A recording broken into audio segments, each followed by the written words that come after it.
I probably forgot to also mention in that biography that I'm also a pelvic floor first ambassador, and I feel very lucky to be part of this group because most of the people that are involved in this project are physiotherapists, and I'm one of the very few fitness professionals. And it's fantastic to be in a situation where now fitness and the medical community are beginning to join together in efforts to improve public health. And to be involved with Continence Foundation since the initial forum has been a real privilege and also a fantastic opportunity for me to learn a lot about my own, I suppose, pelvic floor health, as well as being able to reach and touch people in a very wide range of programs, but also the impact that you can make, certainly as a fitness professional, is overwhelming. In that when pelvic floor became part of my discussions in my group exercise classes and with participants, that I got this overwhelming response back where women were quite happy to discuss things with me. And it happened again on Monday night where someone came up to me and said, look, I've had the physio assessment. Can you tell me a little bit more about what I should and should not be doing? And from a fitness professional point of view, the physiotherapists that they've been assessed by can give them a lot of feedback about how they should be exercising their pelvic floor, things they need to be mindful of. But when they come to your class or your exercise program, you're the best person to give advice at that point because the physiotherapist won't know what you're going to deliver. And certainly at this situation, that you're in the best position to provide modifications and alternatives for what they're going to be doing. So for me, it's literally been life-changing. I've become quite evangelistic about pelvic floor health to the point that I'm outrageous, and I'm really quite happy to talk about it anywhere, anytime, any place, to anyone. And it's sort of cool to be part of this because I like things that are a little bit taboo, and, well, there's nothing more taboo than the pelvic floor, certainly for a lot of women, and so I'm really quite happy to go there. So I want to talk a little bit more about the Pelvic Floor First project. The Pelvic Floor First project started with a forum that happened in December 2009. And it first of all was a forum about linking health professionals, physiotherapists, women's health, continence nurses with the fitness industry to see what we could do together. It is obvious that in the fitness industry, we have a large audience, predominantly women, certainly in group exercise classes, that we can make a big impact on. They come to us for advice about our bodies, about how to exercise muscles, so why not the pelvic floor as well? So there's been some lobbying to change the National Training Industry Package, which is, as we know, Certificate 3 and Certificate 4. And at the moment, I'm actually one of the lecturers for Certificate 3, and would you believe it, we cover quadriceps, and we cover biceps, and we cover gluteus maximus. We do not touch on pelvic floor at all. It's completely absent from the National Training Package. So it's been our mission with the Continence Foundation of Australia, and certainly mine, to have that pulled back into what never really was there. But if you were a fitness professional that's been teaching for about 20 years, you'll remember at some point fairly early on that it was actually something that we did in group exercise classes. We did pelvic floor exercises, and that's been wiped off. We talk about core, but we don't talk about pelvic floor. So this is great to see it come back in. Also, we're talking about combining education together so that fitness professionals will know where to go to get information. And that's been the role of Continence Foundation Australia, to be able to have that information readily available. Certainly as a fitness professional, I had no idea that that was available, and now everyone gets those flyers. Also, we've now an accredited online CEC PDP program. So for fitness professionals, that's an accredited program with points that's now available through Australian Fitness Network. It's also an industry first. There's also been work towards developing a branding called Pelvic Floor First. So this is very specific for exercise and very specific for fitness professionals. There's a national media campaign There's a website now that's available for fitness professionals. And finally, it's a theme of World Continence Week this week. So let's talk a little bit about the fitness industry and the myths within the fitness industry. And I came up with a few because I think that this is some of the challenges that we face. Core training will improve pelvic floor strength. And the word core has been used and abused in our industry as a way of, in my personal opinion, as a way of demonstrating our amazing intelligence of the body. The thing is, quite often when we talk about core, fitness professionals aren't even including pelvic floor. And as far as we're concerned, it is the floor to your core, literally. So just because you're doing core training does not necessarily mean that you'll improve your pelvic floor. Also, that your core muscles don't include pelvic floor. So in the fitness industry, we talk a lot about transverse abdominis and the importance of transverse abdominis, yet we tend to forget about everything else. Weight training won't stress pelvic floor like running. So there's this perception that, sure, high impact will stress your pelvic floor, but weight training is definitely a safer alternative. You can practice pelvic floor training on the toilet. Now, this is the big one. Just go to the toilet, just stop your urination, stop, start, that's all you need to do. There's nothing you can do about it. So if you have a weak pelvic floor, it's a rite of passage. And certainly this is a message that I'd like fitness professionals to think about, that this is what you need to say. It's not a rite of passage. It's not because you've had children, therefore you'll have a weak pelvic floor. And it's something that you'll need to tolerate. And that continence pads will now be a regular item on your shopping list each week. Out of sight, out of mind. We can't see it. We can't see tone. It's not important. As long as we take care of it in some shape, way, or form, it's okay. So why fitness professionals an integral part of pelvic floor awareness? There's a couple of pictures. Now, all of these photos and information has been from Continence Foundation of Australia, so I want to make sure that I give credit to them. But some of the things that we need to appreciate as group fitness instructors and certainly personal trainers. Most of our clients are women. Now, Mark's already commented on the stats in that 50% of women under the age of 50. That's a lot of people. In any group exercise class, we're looking at half of the class has some issues with pelvic floor. Group exercise instructors also have influence over participants. And if that's not already obvious, in a group exercise class, we ask them to move to the right, the whole class will move to the right. We ask them to do a squat, the whole class will do a squat.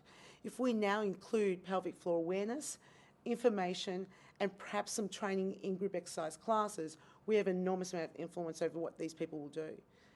From a personal side, now that I've been involved with this project, I've been seeing physiotherapists about my own pelvic floor and then distributing that sort of information to my clients. It's often what I hear is this is the first time anyone's ever said anything. No one ever talks about this.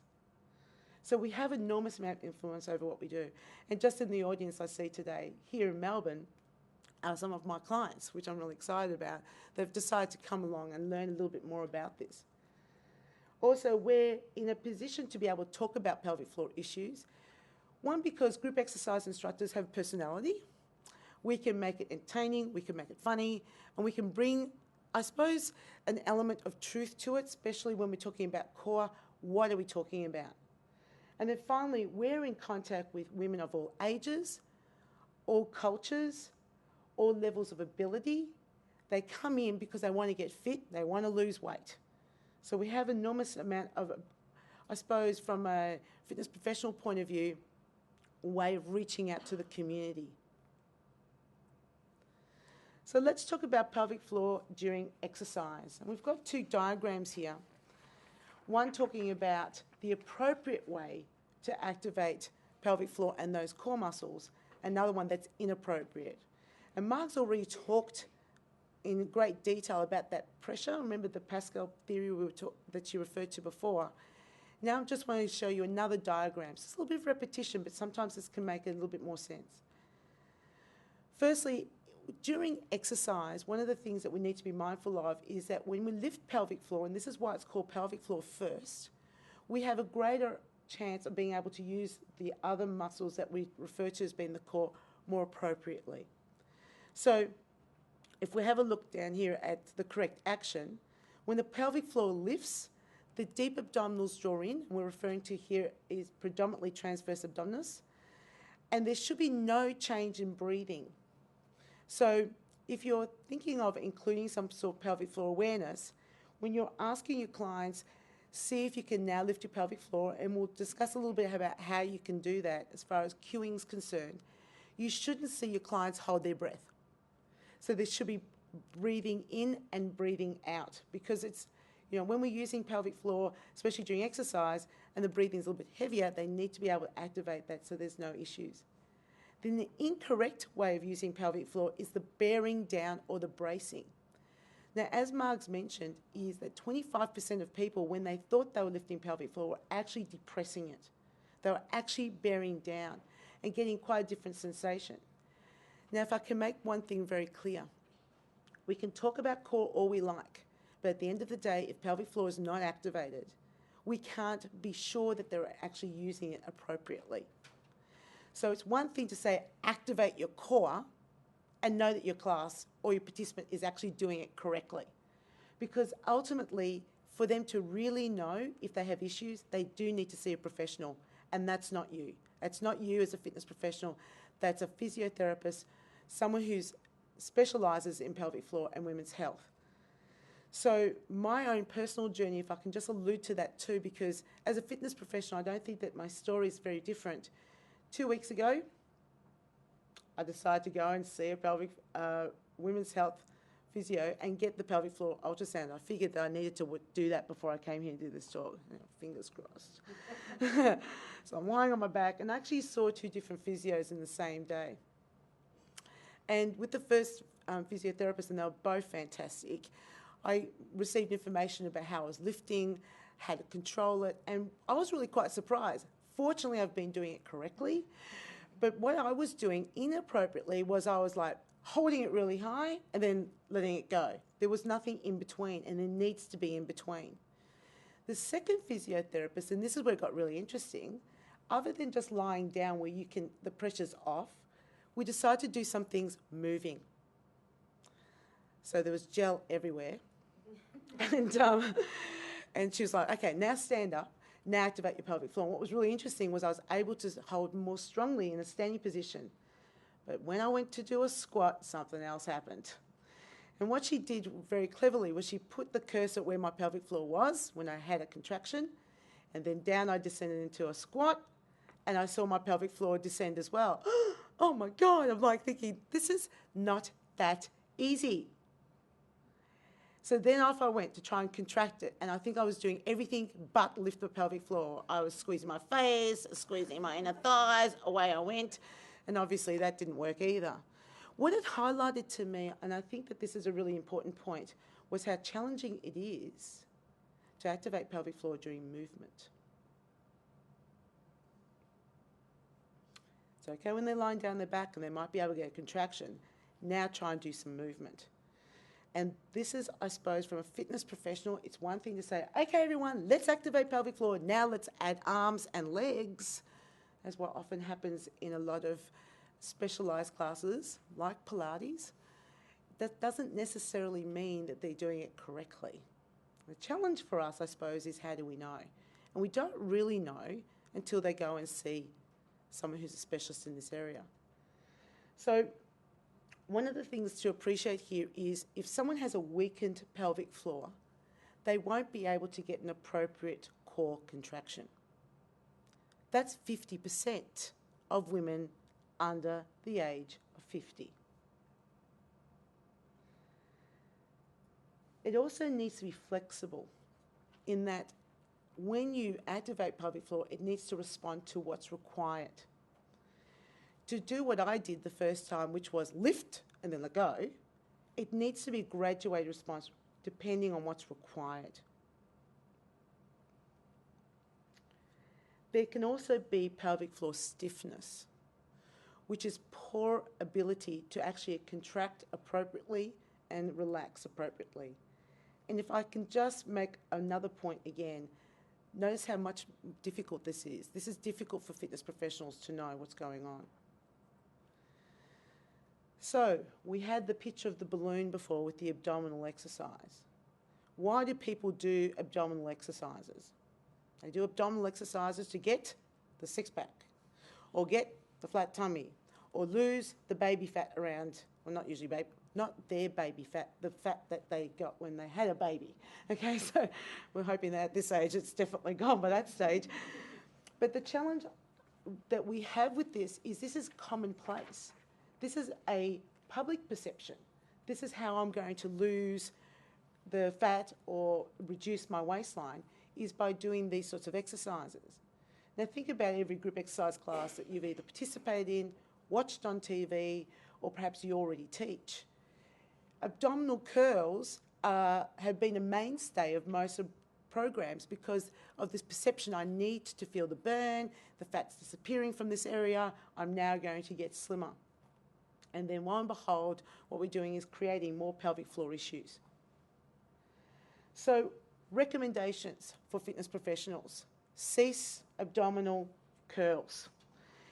If you're wanting to improve pelvic floor function and core activation, this is probably one of those exercises that would go down in the banned list.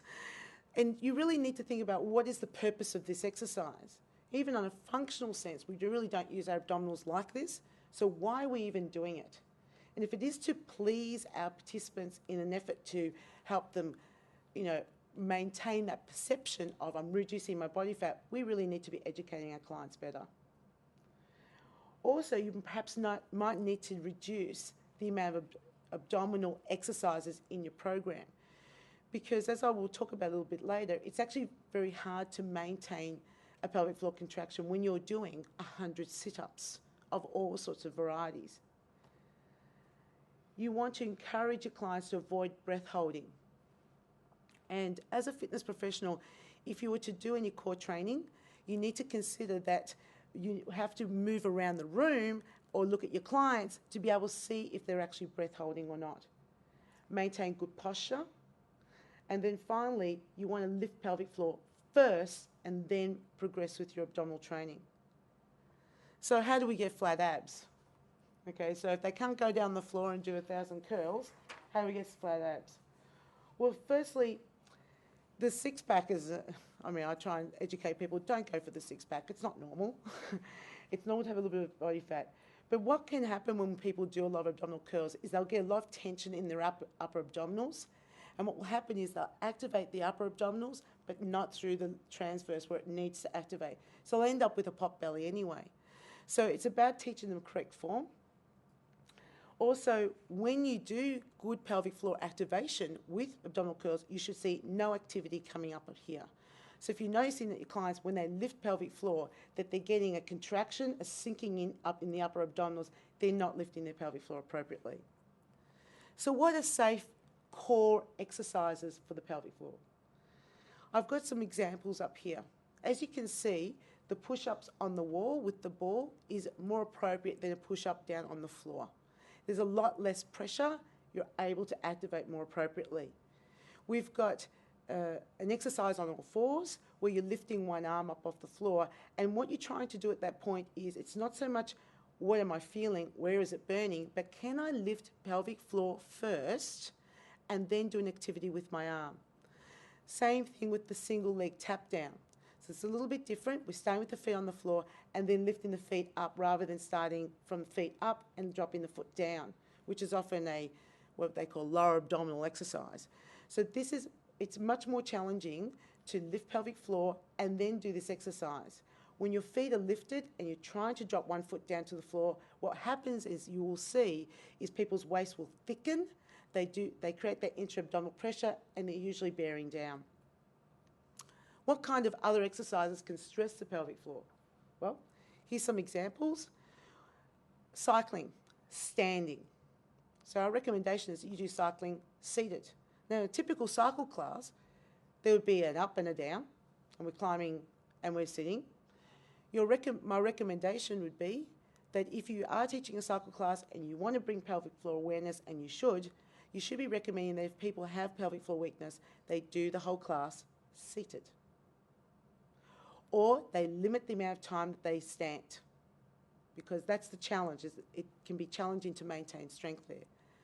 Also, we have star jumps with dumbbells. So, yeah, classic. But that's also a wide squat. So doing a wide squat with feet wide apart is very hard to maintain pelvic floor contraction. Lunges, deep lunges, are also challenging.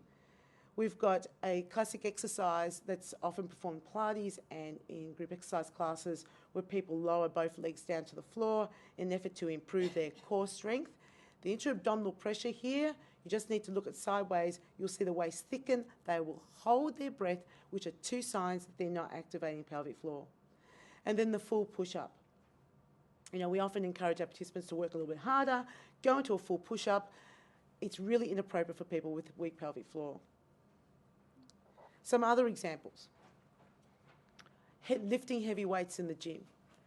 So there's an example of a lady pulling down for a lat pull-down exercise. She's obviously straining. That, in a lot of people's perceptions, would be, that's good, she's working hard. But if she has a weak pelvic floor, all that strain, breath holding, will press down on the pelvic floor. Bench press, classic example, with the feet down on the floor. Once again, a lot of pressure because she's got to exert force as she pushes up. She's holding her breath, and as she pushes up, everything's pushing down against the pelvic floor. The exercise with holding the ball in rotation. Okay, once again, if you look at the person's midsection, you'll see a bulge, and that's an indicator that they're not lifting pelvic floor. And high step-ups with weights. So we're safe. So safe pelvic floor exercises. As you can see, there's quite a few that are seated here. So instead of doing a standing dumbbell bicep curl, having them sit on a ball, maintaining good posture while they're sitting on the ball is going to help focus their attention to pelvic floor, but also not stress it. Because one of the things that we need to be careful of is that we want to avoid stressing the pelvic floor, but still be able to keep people healthy by exercising it. Narrow squats, hands on thighs, a lot more appropriate, and it's a better modification than a wide squat. Seated cycling. Here we also have a picture of a woman in a seated bench press, much more appropriate than lying down on your back. So we're trying to get people in a good postural position and upright. And let's not forget about aqua. Now, this is something I'm a bit passionate about, and I've only got 5 minutes, so I'm going to cut it really short. Aqua aerobics is one of those fantastic programs that we probably don't really appreciate. Fortunately, it does have appeal to a lot of older adults. One of the things about with aqua is that you're buoyant. So a lot of the force that we have to work as far as gravity is concerned isn't really there. One of the things to be mindful of, if you're in the aqua world and you do teach aqua, is buoyancy equipment and held underwater for lengthy periods of time does have some potential intra-abdominal pressure issues. Because quite often when people press something buoyant underneath the water, they will hold their breath and bear down. One other little point about aqua, something I'm quite passionate about, and something that I discovered earlier this year when we were preparing a presentation for Australian Fitness Network at Filex, which was held in April, was this slow rebounding movement in aqua, which we often see because it's supposedly easier, actually has more stress on the pelvic floor than the quicker, shorter, sharper actions, which almost reverses what you do on land. So we would recommend that people walk rather than run if they've got weak pelvic floor issues, but in the water, it is very different. And ideally in slightly shallower water so they can get the tempo. Everything lifts and there's much less stress on the pelvic floor. This sort of rebounding has much more impact on the pelvic floor. And finally, success in life is, and thank you Continence Foundation of Australia, I love this. Between the ages of 5 to 10, you don't want to wear your pants. You want to avoid that. Between 11 and 15, having friends. 16 to 20, being able to drive. 21 to 25, having sex. 25 to 35, getting a job. 45 to 55, having money. 60 to 65 is having a job. 65 to 70, you're doing pretty good if you're still having sex. 70 to 75, if you're still able to drive, fabulous. 75 to 80 is still having friends. And then finally, between 80 and 90, not wearing your pants. So once again, for further information, Continence Foundation has fabulous resources. They will mail it out to you. You can get enough to hand out to all your clients. But start the conversation. The conversation needs to begin. And thank you very much.